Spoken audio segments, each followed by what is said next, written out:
Hello and welcome to Scot Rock, our brand new podcast by Climb Scotland, bringing you climbing stories and mountain tales from Scottish underdogs and local heroes. Your hosts are the legendary, me, Calum McBain, and me, Robert Mackenzie. Calum, what is the plan, bud? Well, we both love interview podcasts, and for our jobs we get to travel around and speak to loads of different climbers. So we thought we would combine both of these things and share the stories we hear through this podcast. That's right, we're not just interviewing the hardcore among you, but literally anyone that we think has a cool story to tell. And we know that there's a lot of you out there. So keep an eye out every fortnight for the latest climber chat. And if you have anyone you'd like to hear from, or if you want to be in the show yourself, let us know and spread the Scot Rock word. And remember guys, when you get back out there climbing, back to the crags, back to the walls, be safe and do your buddy checks. Enjoy the podcast.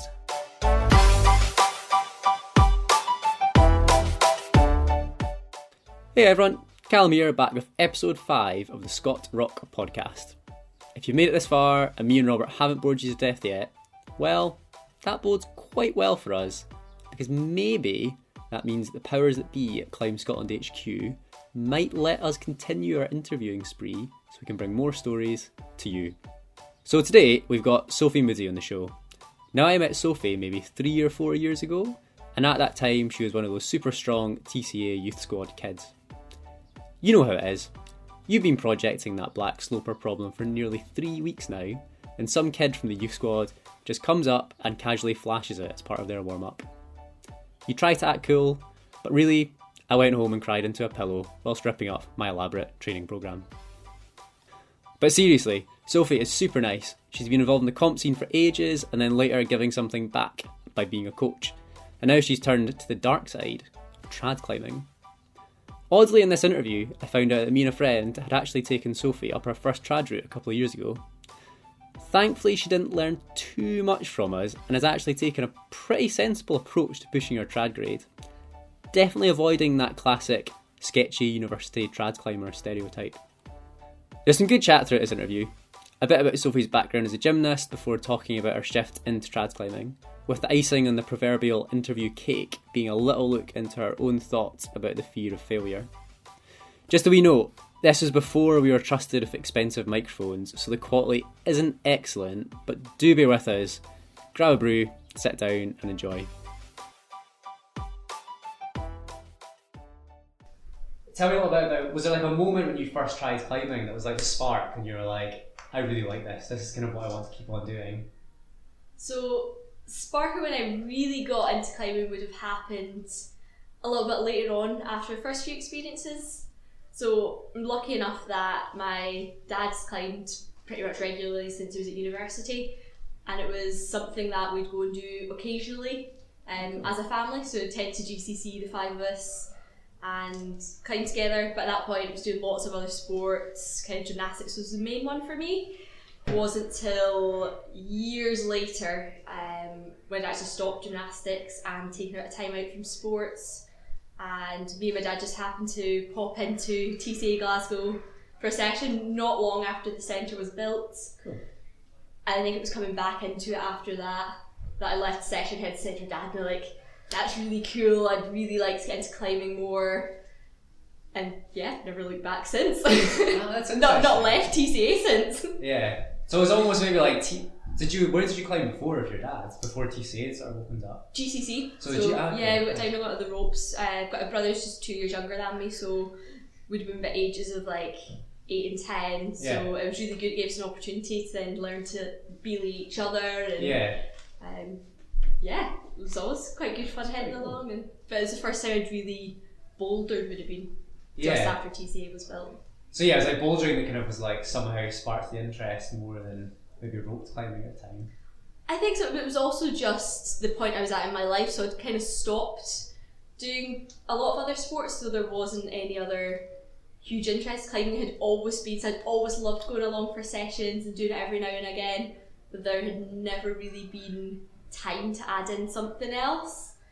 But I was at that point where I wasn't spending 5 times a week in the gym training for competition, and I was kind of missing that. And came along at the right time, and climbing was there just to kind of fill the space. So was it, when you say you were going to the gym training 5 times a week, was that gymnastics? Gymnastics, before, yeah. Wasn't it? How long did you, what's your kind of story of gymnastics? How did that happen before climbing? So we got into gymnastics at a fairly young age, so 5, 6. Quite early on, joined their competition squad. So when I was training gymnastics, it was sports acro gymnastics rather than more well-known disciplines of artistic. So it wasn't on apparatus like bars being vault. Okay. Instead, it was purely focused on floor, but you worked in partnerships with either 2s or 3s. Cool. And it was group balances, so me being, for anyone who was me, very short, Nice. I was always on the top, so a lot of it was spent getting chucked up in the air and different kind of group balances, a lot of tumbling. That's awesome. So you kind of preceded the whole Shauna Coxey sports acro. Yeah, I quite liked it when Shauna Coxey and Leah Crane got into their sports acro side, because that was a good throwback to the many days I used to spend doing similar activities. That's awesome. So yeah, you did. How many years did you sort of go through gymnastics for? I trained competitively from the age of 6 till about 12. Oh, that's a long time. Yeah, I really enjoyed it, but I just got to the stage that I was getting too many injuries, had a lot of knee pain and problems. It was just hard to work around the competition side of it, so kind of took the decision to take some time out and use that time to actually get into coaching a little bit aside. Cool. Then, which is good. So I still stayed involved with the sport, and I've still been really involved in the sport until 2 years ago. I still know a lot of people in it. Yeah. So it's nice to keep the connections, but climbing's definitely taken over now. Yeah. Is there a crossover for you between gymnastics and either in the reason you enjoy them or the reason you're quite good at both gymnastics and climbing? Is there some kind of common theme? I think I'd definitely say gymnastics gave me a really good start for climbing. So although I hadn't climbed maybe as long as other climbers, in the youth squad when I started at TCA, through gymnastics I had a really good strength base, flexibility, kind of body awareness for movements. So I'd say it was I had a really good kind of base all round to have had. The sports definitely kind of transitioned quite well. Yeah, it's interesting. I remember when I was doing groups at GCC, I think there was a birthday party of a gymnastics club that came in, and there was a set of rings hanging in the storeroom in GCC where everyone puts their harnesses on.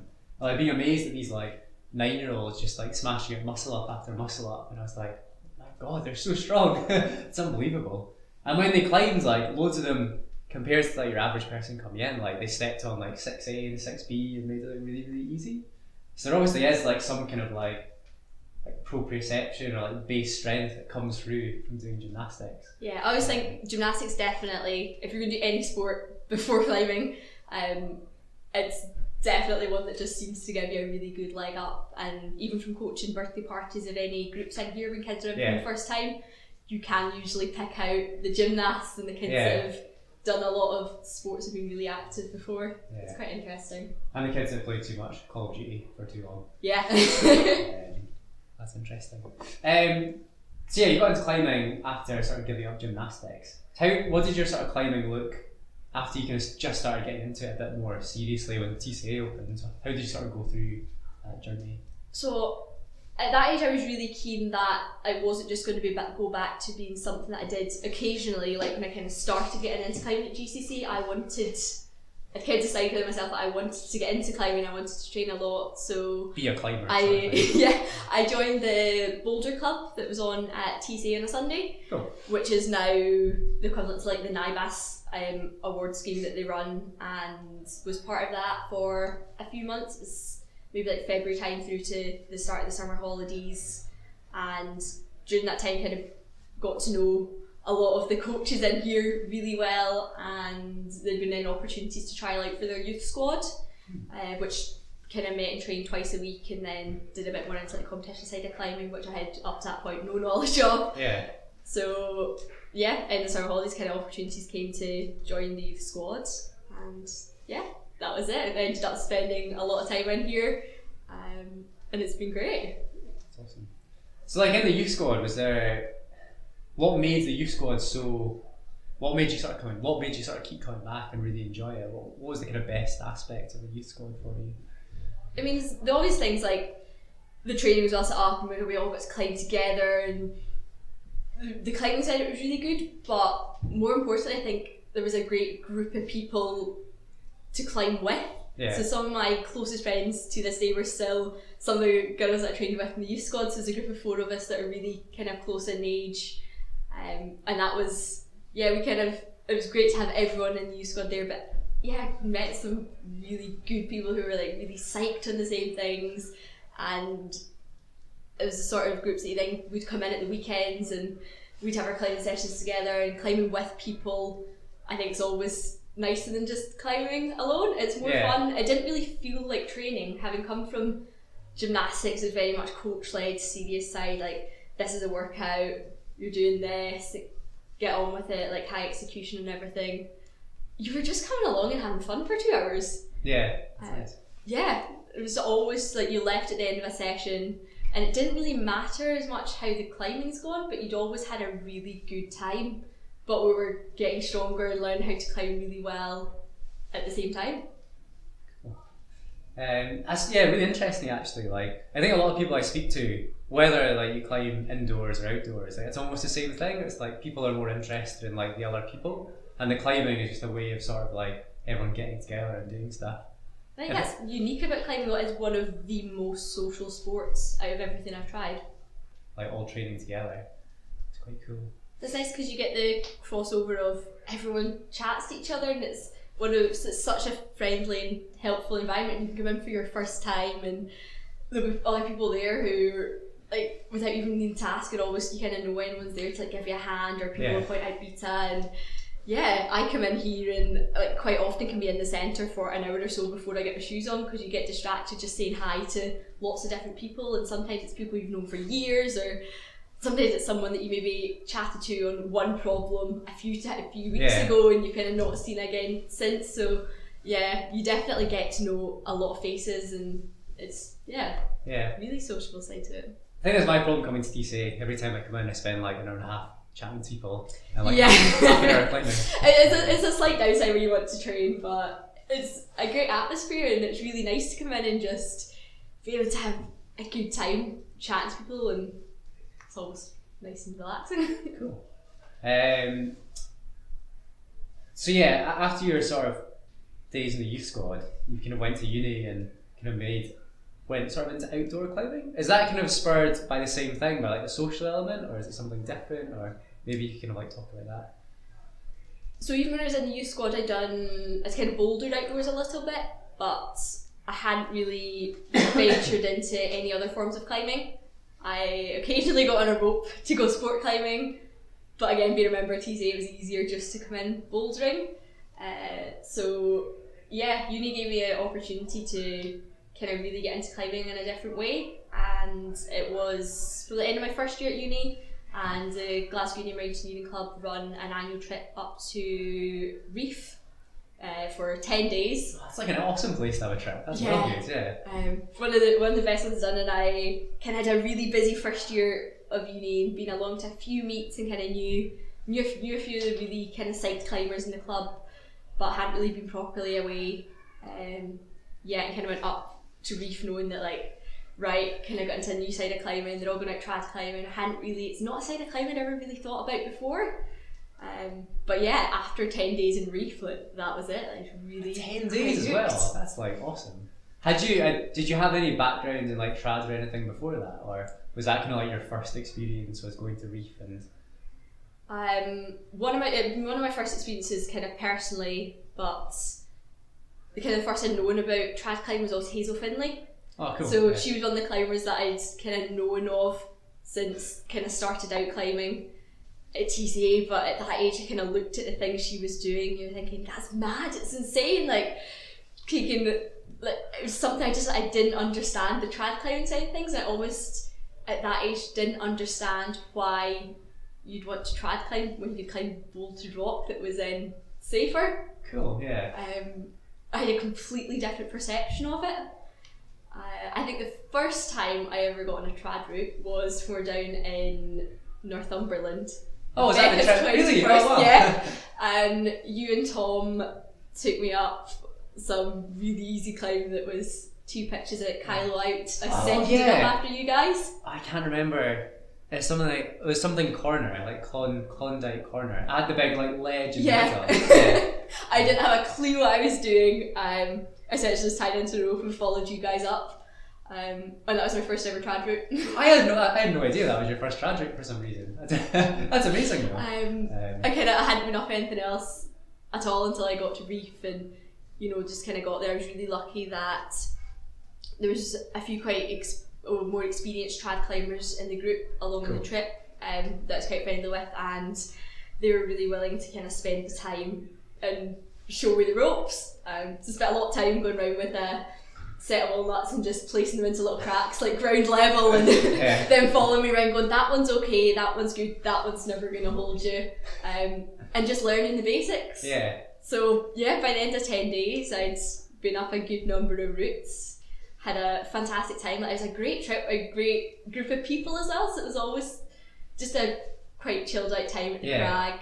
So that social vibe thing. And again, like very much coming back to it was the social side of it that was also really good, as well as the climbing.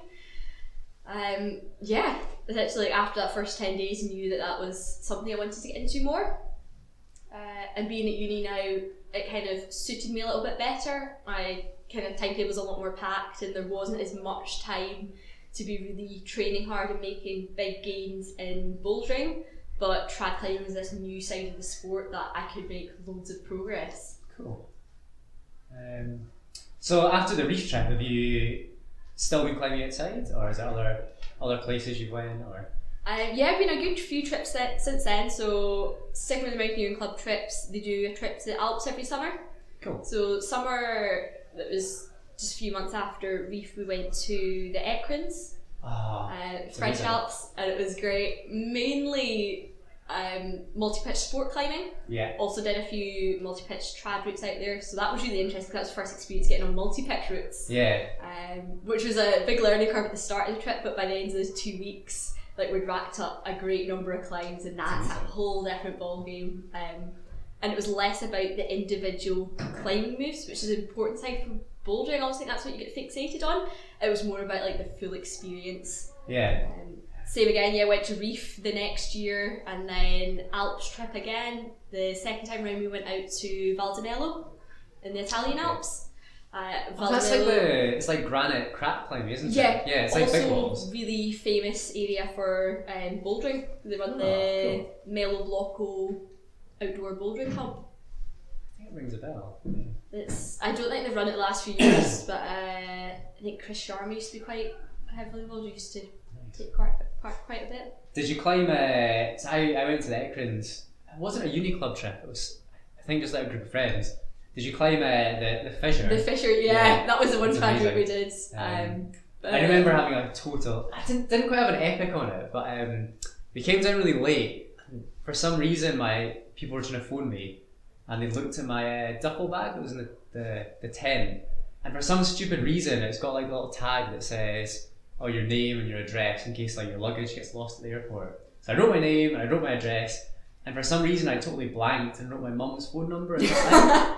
So my friend Robbie at the time had phoned the number expecting to get me, and then I was like, Calum, where are you? We've been expecting you for ages. And he just phoned my mum, and my mum was like, that's not what she wants to hear. Yeah, it's like the last thing that your mum wants to hear when it's like you're away in a foreign place. And but we managed to get back down afterwards. Very like traditional style of climbing, like the kind of big huge chimneys and stuff. It was a good chimney section in the middle of that, but also it was quite nice. There was bolted belays for most of them, although we were climbing on 2 50-metre ropes, which were good for getting to belays. Howard borrowed one of them from friend Adam, and he'd taken one of Will's other ropes, and we decided by the end of the route that his rope definitely wasn't 50, it was neither 45. Oh, I knew. We were a tiniest bit, like a few metres short on 2 of the belays, but we had all of our Chad's gear with us anyway, so we just ended up building a belay instead. Below the boat belay? Below the boat belay. Oh no. So that way it's slightly more interesting, but Yeah, it was some good climbing. I think that was actually my first climb that trip, was getting up the Fisher. That's bold. And we got up, we started up at like 7:30 in the morning, because two of the guys had tried to do it the previous day and had got caught behind two French teams, because it is a really popular route there. So me and Will got up, committed second morning in the Alps, and got on it first, nice and early, weren't interrupted by any other climbers.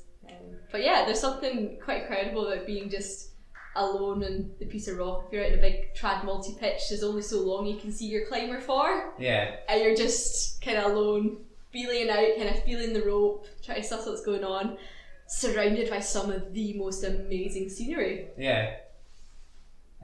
Do you find that, I suppose, coming from like a bouldering background, it's like the exposure, and I guess it's such a good point being left alone in a belay for a long time, because maybe for me sometimes if they're on like a hard pitch and you're kind of waiting for ages, I get a bit anxious thinking like, what's going on? Are they getting on alright?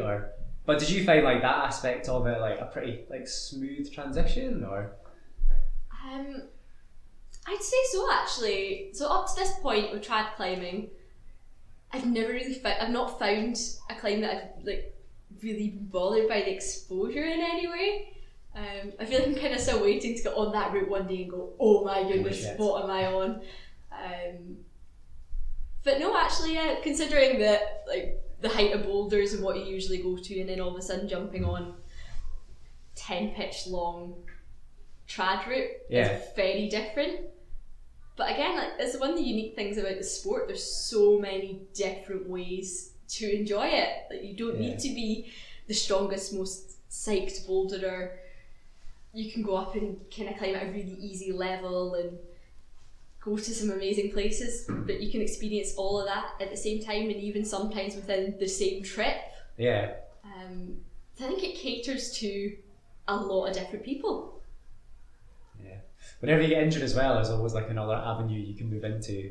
Like if you injure your finger, it's like go winter climbing, or if you mess yourself up winter climbing, it's I'll just do bouldering from now on. Winter climbing, I've called it that at the moment. That is the one form of climbing I have not that's yet interesting. tried. Yeah, the guy is a running joke actually with the guys in the mountaineering club that they've kind of from first year been like, we're gonna get you out winter climbing, but I've held on so far and I have not made it out with them. We'll see.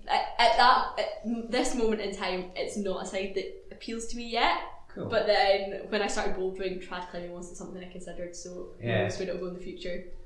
I'm going to backtrack a little bit, because there's something that's like sticking in my head that you mentioned. Because you talked about like Hazel Findlay, and she was like your idea of trad before you kind of got into it. And you kind of said that maybe at that time you didn't understand the appeal of like maybe trad over like bolted routes.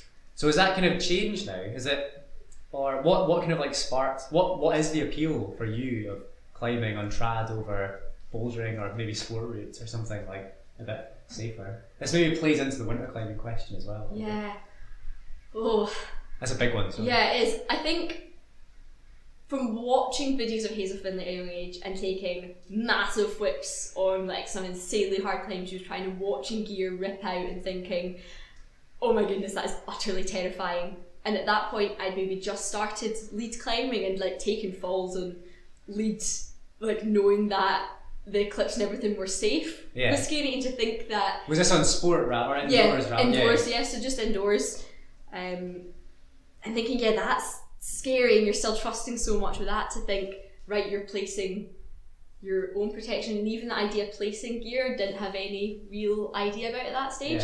But I was just thinking that, wow, like you're going to take falls on that, and like the consequences of like things coming out, and how in control are you? And I think that's a side that I didn't really understand until I learned kind of how to place gear, and more so how to analyse your gear placements and what you're looking for to know that this is safe, it's bomber, I'm good.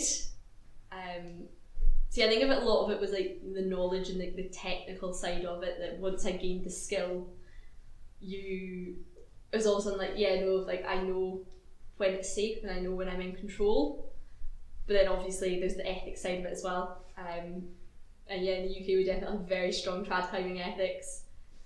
And once you start trad climbing, I think you begin to understand them, and it's almost like, yeah, of course you're not going to put a bolt in that, like look at that amazing crack climb, it's going to be so good for placing this gear. You can spot gear placements from a good distance off, and I don't think it was really until that point that I appreciated the real appeal of kind of trad climbing.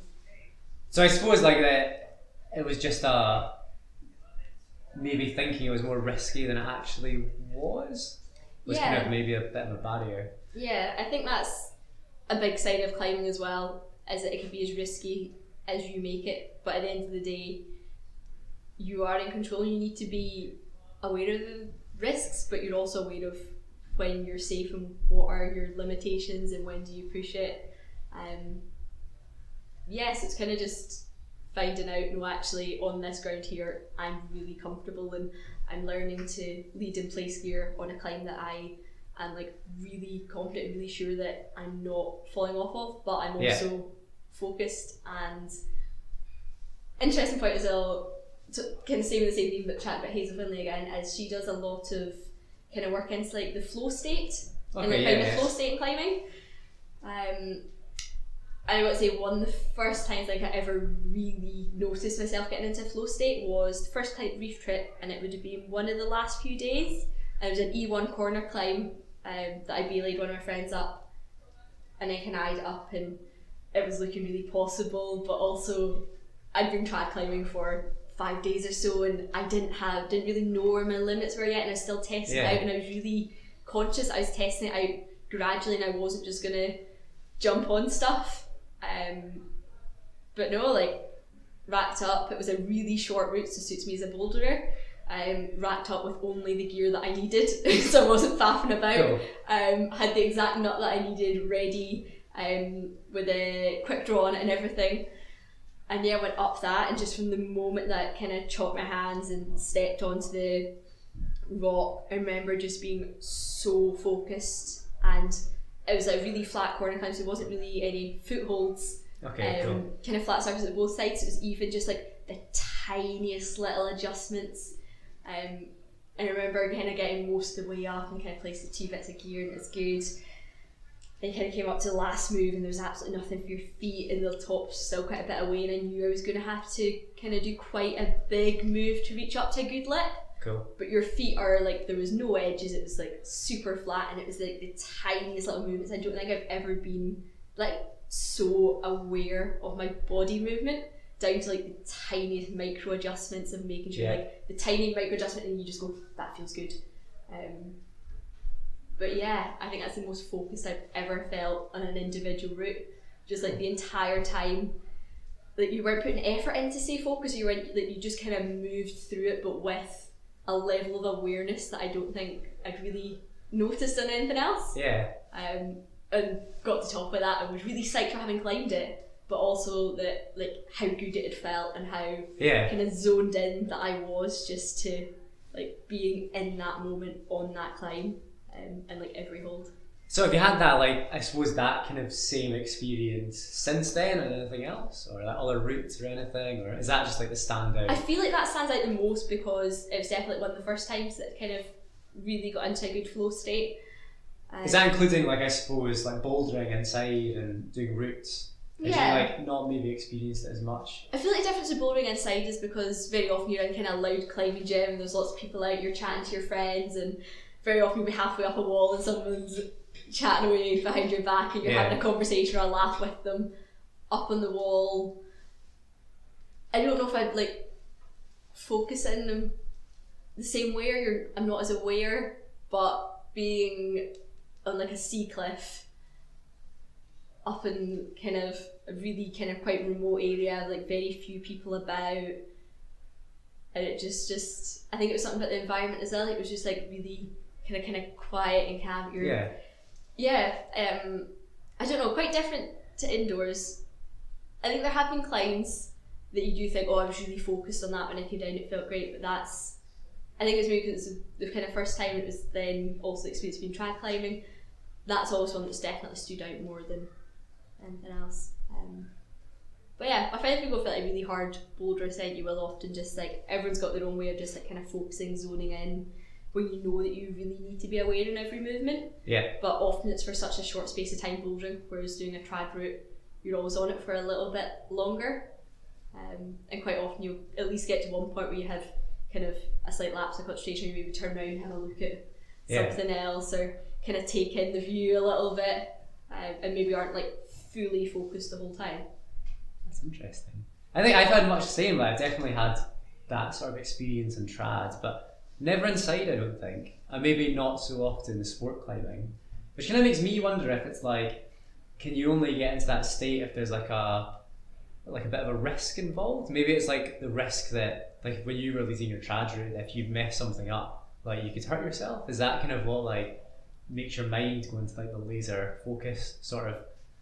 I definitely think so. I think, yeah, you need to have that slight element of being able to zone it in and stay aware on trad routes like that. So like bouldering with friends, you'll very often just kind of be sitting, chatting, joking about for a lot of the time, and you'll focus in just for that like short moment if you're going for a like really good attempt. Yeah, I'd say it's different trad climbing, but it's quite nice, that slight feeling of risk, but also knowing that you're in control, and being comfortable that you're at a level where if everything goes well and you're well focused in it, that you can do it and you're capable. But in order for you to be successful, you do need a certain level of focus. I think again that is a slight appeal of trad climbing.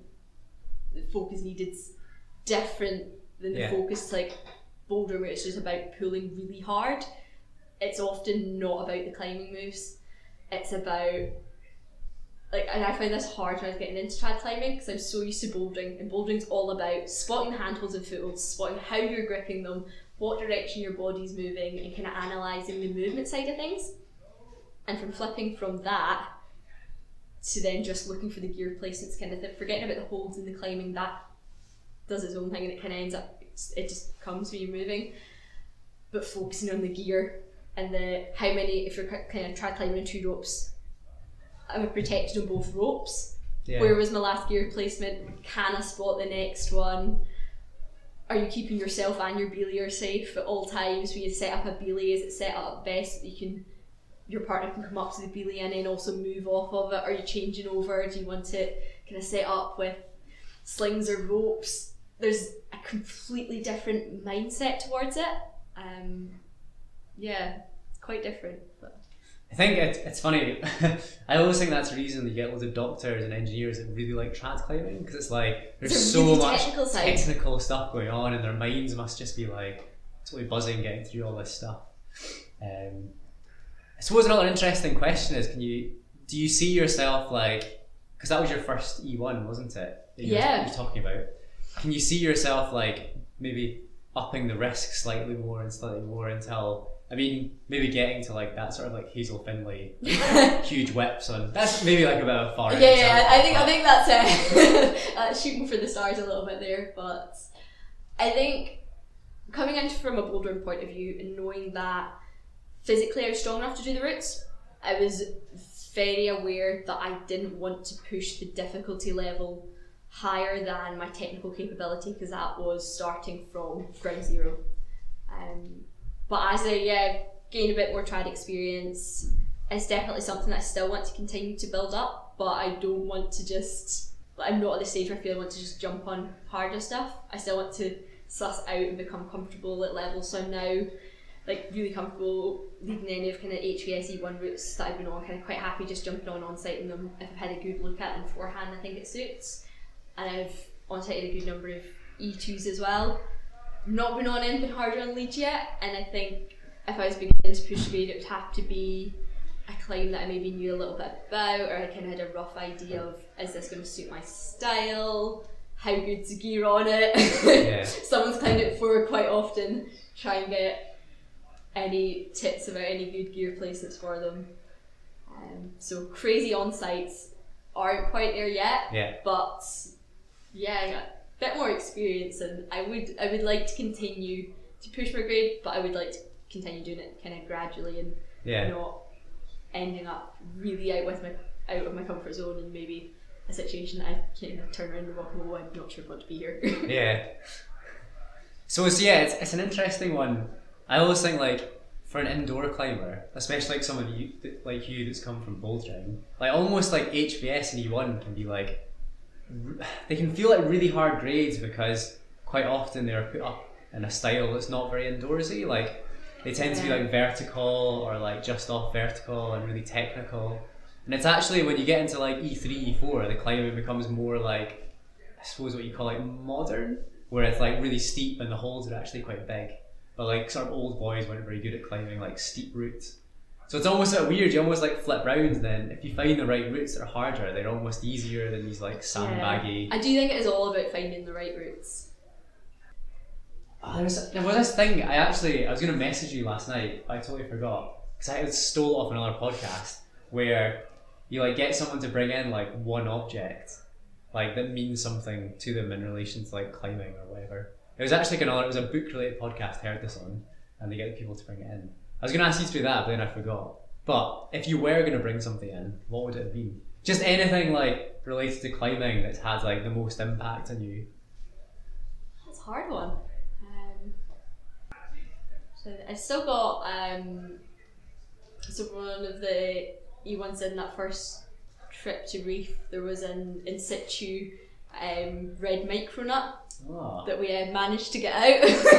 That was kind of again one of my first leads, so I've still got that somewhere in my room. It's very mangled and will never be used for climbing on. Not recycled back into the rack. No, definitely not. But first bit of gear that I ever collected. I didn't have my own trad rack at the time, and for me it was always kind of, it's a nice little memento of the trip and kind of the first climbs I've been on. That's like a super fitting place to find the nut on the same E1 that... Yeah, it looked like it had been in situ for quite a while as well, so we were all quite excited when it came out.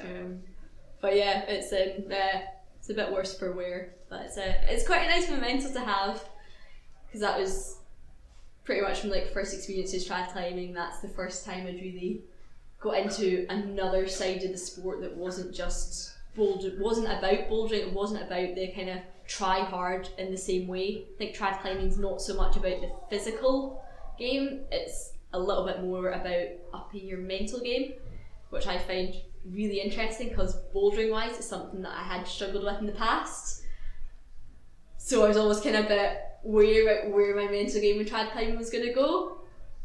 But it's been really like interesting, quite exciting to like push my trad mental game and see like how focused you can get on things, and there are times where you're maybe not on the best holds and you're quite a bit above gear, and being able to like focus in and be kind of comfortable in those moments. You're learning to be like get comfortable being uncomfortable. Yeah, that's such a great saying. I love that like you've got to enjoy just that little bit of discomfort or uneasy. It's where all the learning happens. So you seem quite sensible. Like, sounds like you've kind of done like quite a good like trad apprenticeship, and like kind of built up the technical skills before going on to the crazy hard stuff.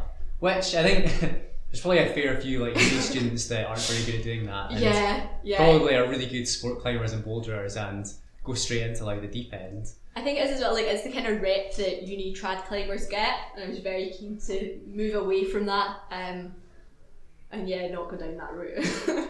But it begs a question, so have you been on a trad route so far where you felt like maybe you'd kind of like overcooked it and were in like a bit over your depth, or? I've never been on one where I've really majorly got to a point where it's been like, I don't want to be in this rock anymore. Throw me a rope. It's all I just want off of here. I want solid ground under my feet. But there had been maybe a few situations where for a few seconds in a route you maybe have that little bit of I'm not too sure about this. And being out in the Alps just this summer, I went up, so we did two quite long famous trad multi-pitches. We did Luna Nascente and Kundalini, both get about British grade E1, E2, and Luna Nascente was the first one we did. Quite a few pitches of that were fairly run out, so that was slightly different, and the run out pitches, to be fair, were easier grade wise, but you were still then super tuned into movements, and by then, so it was a 12 pitch long climb. We're climbing it in 2 groups of us together. By the end of like the hours you'd spent on that rock, by the last pitch, I was like really happy to see the tree line you got off the rock. More so because my feet were really sore, but you'd also been so intently focused in on every movement for so long that like mentally it can be quite tiring. So that's a different side of it. Like individual short climb. So it was up in Torridon, September, October time, and climbed an E2 there called the Pillar. Oh, we chatted about Diabaig, that. Diabaig. Incredible route, like stunning piece of rock. Looks completely blank from the ground, but great holds on it. Yeah. But being a boulderer, endurance isn't great. Don't usually climb anything that's that long in a single pitch, but for a single pitch trad route, it's probably the longest route that I've climbed. It's like 40 metres. It's like a big. Yeah, it's a big route. And you don't quite appreciate it from the ground, I think. But I got about halfway up that, and a lot of the time you're looking up and you can see nothing above because it looks blank, and you just kind of reach up and you start finding all these little jugs, and once you find one, you've got one crimp and then another, and there's a good foot there. But I got about halfway up that and kind of placed a really nice it was a purple cam, and was chatting down to Ian, who was belaying me, and I placed it, kind of looked down, I was quite comfortable, and that's him just saying, oh, I placed the exact same gear in the same place, and that's a good sign of right, okay, I've done some right, it's all good. Moved slightly above that point and just thought, oh right, okay, we're a bit blank again, and kind of looked down, and there was like loads of rock I'd already climbed, and then looked up, and there was still so much to go in that climb, and that was the first point that was like, oh right, like, really need to stay focused now. It's almost just, anything slightly longer, it's not letting the concentration go.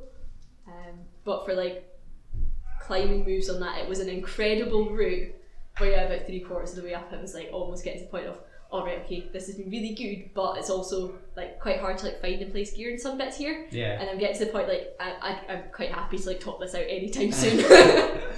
That's kind of like, it's almost like the ultimate kind of trad climber dilemma, where like you go to a sea cliff or something and you're psyched and you have down for the route, but then suddenly you're psyched to just get to the top. Yeah. It's this like vicious, climbers always have like really bad short-term memory, where they don't understand that they were scared and then they want to go back and do it again. Yeah. It takes me usually about like that, like kind of 3/4 of the way up, and you've done so much climbing, you kind of, a lot of the gear placements and that you're hanging about for quite a bit, and the hardest part of the route was getting the gear in, and you almost felt like to kind of really tug it and test it. Yeah. You didn't want to pull too hard because you still wanted to stay in the rock. Yeah. So at that point, I would have kept climbing the route as I climbed for ages. Like, it was great. Such a nice route, but it's the technical gear placing side of it. I just have kept that point, kind of had enough, and like all the thoughts and like testing it all out and being like, checking down to have a look at both ropes, and they both protected. Was my gear below really good, or is this one better, or how run out am I at this point? I maybe ran one out a little bit. Not by much. It was very, very evenly spaced gear. Yeah. But each piece was probably about 3 meters apart. I think I had a similar thing when I did the Pillar, because I remember doing exactly the same as you, climbing to halfway and then looking up and thinking, I've still got quite a long way to go. But I think I'd taken 8 quick draws and used about 6 to halfway, and was like, I've really got to make these 2 quick draws. I was very aware of that at the point in time. Again, it's a short-term memory thing, so I swear I've done that in so many routes. Got halfway up and used all my quick draws and been like, oh no, why did I take 2 more? Because kind of like you put yourself in that situation, and then at the time you're like, that's it, no, like done that route, it's never getting done again. But I think if I was got back up at Diabaig, I could go up it again. It's a great climb. It gets like slightly scary at some points, but you always look back on it really fondly. Yeah. It's interesting, I was watching you talk about the cam, like I can tell like in your mind's eye you can still imagine like the placement and the size of the cam, and it's cool like those particular things like are strong enough to like stick in your memory. It reminds me of there was a Steph, do you know Steph Davis? Who's like she's like an American climber, she got really famous for doing free solo stuff, and also I think she's a really good base jumper as well, does loads of like base jumping in the desert. And she talked about repeating a climb that she really likes in the desert, and it totally blew my mind. But she said, like, climbing or trad climbing seems really rare because you rock up and you do something once and then you never do it again, and if you fall off, that's it done. You can't on-site that ever again, and it's rare in trad to go back and repeat the same route. Yeah. And then she related it to like a pianist who's learning like a really complex piece, and she was like, well, you'd never get a pianist that tries to play it without ever practicing it, and then is like, cool, that's me done with that piece of music. Like, they go back obviously and play it millions of times until it's like a masterpiece. And she was basically saying that you can trad climb like that as well. You can go back and repeat like a route and keep learning something new every time and have like a different experience. Yeah, that's quite interesting because most people climb a really hard trad route once and that's it done. Yeah. I've mastered it, I'm moving on to something new. Yeah, you don't end up really refining it maybe as much as... But that's almost the appeal of trad climbing. Like, for me, it's always been like, you get the on-site, you get one chance. Like, if you mess it up, you can never ever on-site that route ever again. Like, it's this kind of like really ephemeral thing where it's like one chance and that's it. Especially in harder routes, if you've saved it for a long time and you're like, I don't want to mess this up, like, I've got to on-site this route. Yeah, that's something I started to learn now. So like, trad climbing at the start, I was very much, if anyone climbed it before, asking all the beta and about all the gear placements, and the idea that on-site wasn't really there yet because I was just learning, whereas now I'm a bit more aware that when someone's on a hard route and maybe I don't want to second up it after them because I want to save it for an on-site self. So with the pillar, that's what I did actually. Yeah. So our friend Ian led it first that day and Jack belayed him, and I actually sat on a rock just looking out at the sea while Ian was on it, because I was like very much determined that I was not blowing the on-site on this climb. That's interesting. And I think that's the first time I kind of I've rocked up to and been like, I'm going for the on-site. I don't want the beta, I don't want the knowledge. And having been a boulderer, that's usually the side of things that, like, you're always interested in the beta and how people do the moves. And trad climbing's different, like, it's all about the on-site. So yeah, that's the first EG I properly jumped on as an on-site. Nice. And been like really like fully focused on going for the on-site on it. Why was it the pillar in particular that flipped the kind of on-site switch for you?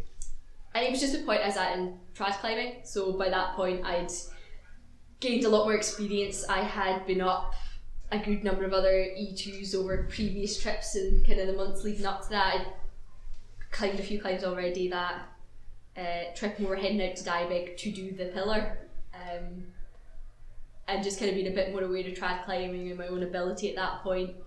I was like ready to go for the on-site. I didn't want someone else's beta. I was like, I didn't want to cheat myself of getting the on-site. It's just kind of just I think the point in time I was at and skill level and knowledge, I was just like ready to start. Coincided with a really good route as well. It did, I think it was the fact that I knew it was such a good route, that I really wanted to appreciate it for what it was. Yeah, it's funny. There's like specific, like the pillar is definitely what a route like that. There's definitely specific routes that have that, like, or flick that switch in people where it has to be like an on-site or it's a really like special route.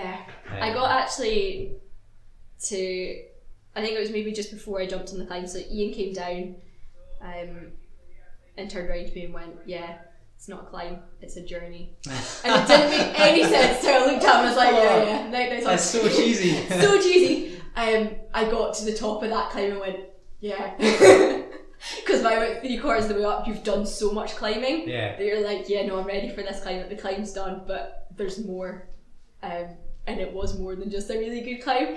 And it was a phrase that stuck with me because it was just really used. I kind of just looked at it at the time and was like, that sounds so cringy. But I got to the top and was like, I know exactly what he meant. That's brilliant. It's a journey. I'm gonna have to recycle that. It's not a climb, it's a journey. So I mean, is there any other? It sounds like the pillar was like quite a big experience for you. I can totally relate to that. Have you picked out other stuff similar to the pillar where you're like, I want to go do that route and I want to on-site it? And is there anything else like in your sights that is the same mindset exists with? There's nothing I've eyed up yet, but I know it's going to be a few months away. It gets better and I really start getting out again. So I think I am keen on any other trips to kind of look up stuff beforehand a little bit and see what I'm psyched for. Love to get down and just do some of the Northumberland trads. but again, more so there's boulders that I'd really like to do. So it's kind of getting the balance of what am I strong for at the moment, what would I like to do. There's nothing's majorly in the tip list at the moment, trad wise, but it's more just wait and see, look into stuff when I've got trips planned and know whereabouts they're gonna head off to. So yeah, we'll wait and see. That's super interesting. That's some like good trad insights. I suppose before we started recording, we were talking about how you'd almost kind of went back again because you've got a bit into doing comps again recently. Yeah, funnily enough, over the last month, I've done 2 comps. I've got another one coming up. 2 weeks time. It's been a few years since I really did any comps. Did some of the youth climbing series. So I started climbing when I was youth A age group. So I competed first year of youth A and then didn't manage to compete the next. I was a bit injured, but I've done kind of several years of the Scottish Youth Boulder Championships, did the JBBCs, but it was up at TCA 2 years. But yeah, I kind of hadn't really been focused on it in any way in a while. TCA obviously run their winter series, but very often I ended up working in gymnastics coaching on the days that it was running, so it wasn't really something I've done in recent years. But yeah, I went along, did last round of TCA's winter series comp, and kind of surprised myself by just having a really good time.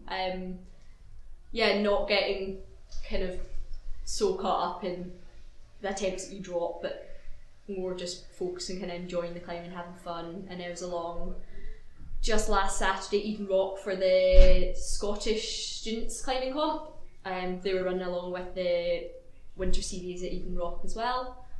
And again, I went along and had quite a really fun kind of qualification round to it, and got myself into finals, which I've not done in a while. I think the last finals I must have done probably been a Scottish Youth Boulder series, Youth Bouldering comp here. So yeah, that was cool coming out and climbing in finals and stuff again, and having 4 minutes to get really focused. It's a side of climbing I kind of moved away from a while, and I've not had a climbing focus, a competition focus, and not been super psyched on them. But yeah, I've had 2 really fun comps over the last month, and I'm heading down to Sheffield in 2 weekends time for the British Unis Climbing Championships. Cool. Which should be quite fun as well. Nice. Hopefully get some bouldering done at Stanage. So that's the main focus. I say the comp will be fun, but getting outdoors at Stanage is definitely the main focus of the trip. Yeah, I'm sure everyone that goes to the Bucks is kind of semi like that. Yeah. Because you get a free trip, don't you? They pay for I get a free trip down. And accommodation? Yeah. I've got two boulders in mind as well. What at are Stanage. Green Traverse, 7A. I think that's the one where it's like a footless traverse. Right to left. Yeah, I can picture it in my head. Almost got it last year when I was down, but we climbed in a later session, so we just had a power hour at Stanage in the dark with some big flashlights and stuff, which was incredibly good atmosphere. But I'd really like to go down for that, and also jumped on Captain Hook last year, which is 7B. Kind of again, slow ball, slow P traverse. Quite a fun route. So it's just kind of things that I'm like quite keen to jump back on and see where they go. That's cool.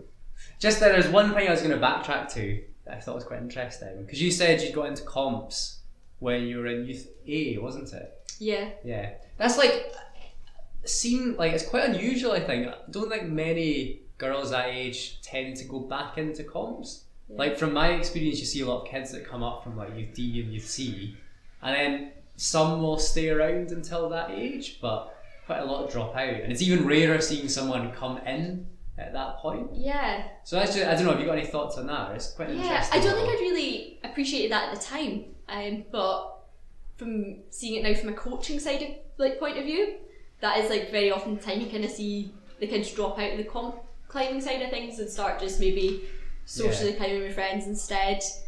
For me, that was kind of the age I then started getting into climbing. That was the year I started training in the youth squad, and having come from quite a competitive background with gymnastics and being them along with all the other climbers in the squad who had done YTS years but were also going to do it again, it was just like, jump in, do it, everyone else is. But I hadn't appreciated how unusual it's not really the way that it usually goes with everyone else. But not something I've noticed as a coach. But my own climber was just lucky that the climbers I was really close with in the squad had maybe all had more of a comp focus previously, and it was just cool. All my friends are going along. Go along too, see what it's all about. Cool. So it's like kind of, I get always like comes back to the social element, I guess, isn't it? It really does with climbing, yeah. Because that kind of drew you into comps, then drew you into the kind of trad, then back into comps again. So it's cool. That's like the theme that runs throughout everything. It's definitely a theme that I think just generally runs throughout climbing. Even if you look at like videos of the World Cups and they're at finals, what other sports do you get where athletes are actively helping each other out mid-comp? Oh, I suppose like beta and like observation finals and stuff. Yeah, I can't imagine many other sports where you get that same. It's quite unique, isn't it? I think I've never thought about that before. Yeah, that's cool. That was like a little kind of like autobiography type thing. I think it was cool, like picking up on like a few different points, like the flow stuff and the psychology stuff around trad is really interesting. Yeah, I think if anyone was like really interested in that as well, like Hazel Finlay always puts out actually quite a lot of good posts about that on her Instagram. I think she was recently away somewhere in a trip, kind of flow centre, and doing a lot of work into that. She's quite big into like her psychology type coaching stuff. And then like it's another side of climbing that you can completely get into. That there can be such like the psychology, like the mental side of it, and I think there's just so much in climbing that you can delve into. Could talk for days. There's the whole fear of failure box as well. Really I think that's a massive one, to open up. And being younger in comps, I think that's a big thing for me, is that I almost like didn't want to fall off because obviously I'm climbing comps, that's failing, and for me you get one go, don't you, and that's it. It's almost like a trance. Different from gymnastics comps. So gymnastics comps, you've trained and you've done that one routine in training for months. It's like a red point for a climber, isn't it? You've perfected it up to that moment, and all you need to do is go and perform. Whereas climbing, it's not the same in any way, because every comp's new. You've never climbed the route before, you've sometimes never been on the holds before. It's completely different movements, and it's a learning experience. I think being older now and being able to kind of appreciate that side of it, I think I've got on better with comps now, just going into them a different attitude than I did kind of put more pressure on myself as a kid, because falling was failure, which I no longer see that as being the case.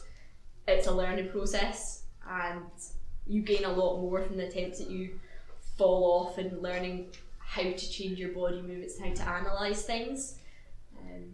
I can see the benefit of that side, but that took experiencing lots of different types of climbing, and I think trad climbing particularly maybe helped with that mindset a little bit. But it's such a difficult one, isn't it? I think it's so easy to talk about like failure is like a good thing. Everyone always it's really popular psychology at the moment, like that sort of ethic. But to actually be able to do it in practice is really hard.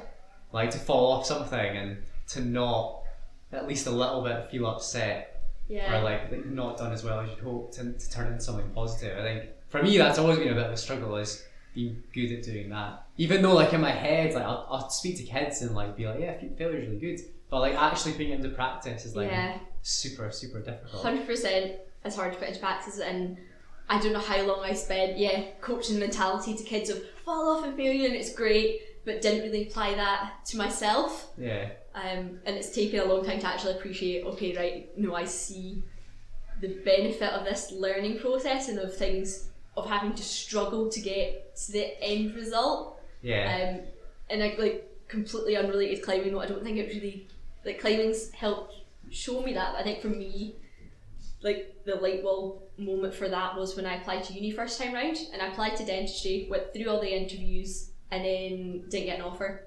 And at that moment it was like, that was everything I'd led up to, kind of the plan, like everything had been going to plan, it goes well, like that's what I wanted, and then didn't get in. I was a bit like, completely changed the situation, what I expected for the next few years. So I took a year out, did a ton of coaching, lots of work experience, and had a good time.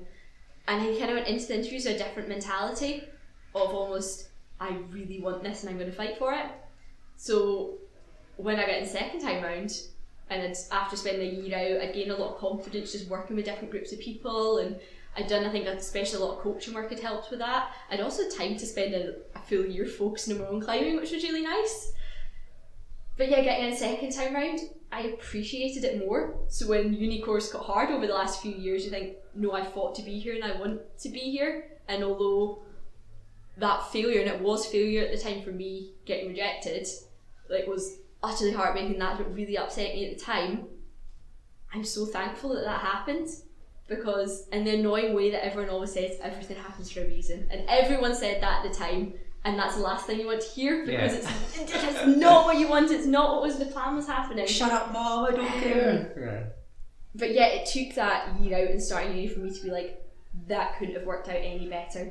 I think after school exams, I kind of that busy time, like I needed a year out, but I wasn't willing to take it, and I was being forced into that, and gave me an opportunity to experience a lot more and travel a bit and do other things and come back and being like, actually, yeah, that seemed like failure at the time, but that's actually one of the best things that could ever have happened. Yeah. And I really appreciate it. I think that flip mentality of it might seem like failure now, but there's always more down the line. Yeah. And I think I learned a lot more from that than anything else. I think that's when I kind of started being able to apply failure's good, but within reason. Yeah. It's fine to get a little bit frustrated and fall off, as long as you don't keep on going the whole time.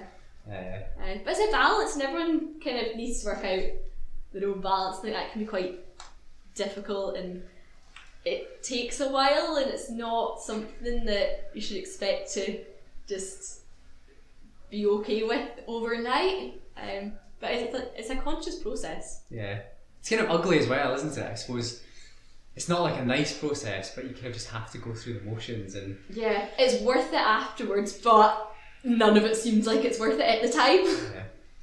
I can see the relation of how you started to get into... Your winter climbing won't be far away for you now, Sophie. With this sort of mindset, it's like you're definitely... For 3 years, I had been very much determined. It's like not even on my radar. And slowly over the last year, I've been like, well, I might get into just a little bit, winter walking, and that remains to be seen. But yeah. That can be for podcast round 2. Oh, that would make for an interesting podcast, I think. Should probably wrap up there, actually. I just think I need to leave quite soon as well. Yeah. That's given me a lot of stuff to do. I've been going for a good bit.